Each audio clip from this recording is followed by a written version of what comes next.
Ikinasa ng investigasyon sa engkwentrong nagresulta sa pagkasawi ng leader ng Osamis Robbery Hold-Up Group na si Ricky Cadavero at ng kasama niya si Wilfredo Panogalinga Jr. Tiniyak po ng otoridad na mananagot ang mga pulis na kasama naman na suming suspect kapag napatunayang may pananagutan sila sa insidente.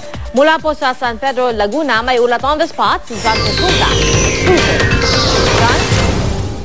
Pia, sinimula na nga ng Internal Affairs Service ng PNP mula sa Camp Crame ang kanilang investigasyon sa umano'y naganap na pananambang at pagkamatay nitong si Wilfredo Panogalinga alias Kulot at Ricky Cadavero alias Kambal, leader ng Osamis Robbery Hold-Up Group sa sinasabing bigong rescue operation ng kanilang grupo kagabi dito sa San Pedro, Laguna.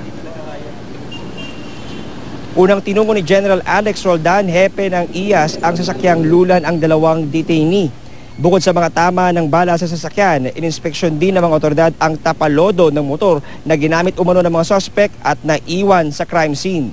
Tinungo rin ng mga matataas na opisyal ng PNP IAS ang mismong crime scene dito sa San Pedro, Laguna kung saan nangyari ang pananambang.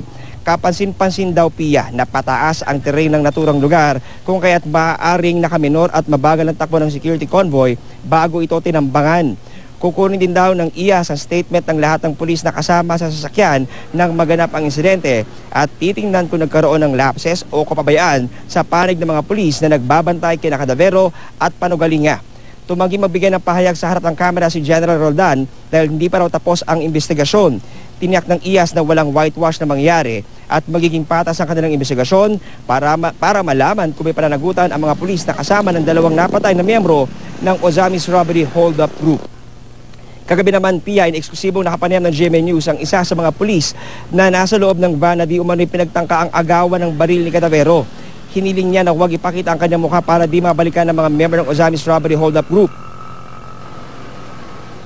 Una, pinagpupukpuk ako dito ng ano yan. Okay. Sinakan ako. Okay. Hindi ko rin din kaming commotion, kaya itong maging resulta. Okay. Kaya nabaril siya. Sa mga oras ito, Pia, ay tuloy-tuloy pa rin ang paggulo ng investigasyon na sinasagawa ngayon ng San Pedro Police din kasama ng PNP IAS at patuloy nating aantabayanan na maging resulta ng detalye ng kanilang sinasagawang investigasyon sa mga darating na oras. At muna latest mula pa rin dito sa San Pedro, balik sa iyo, Pia. Maraming salamat, John Consulta.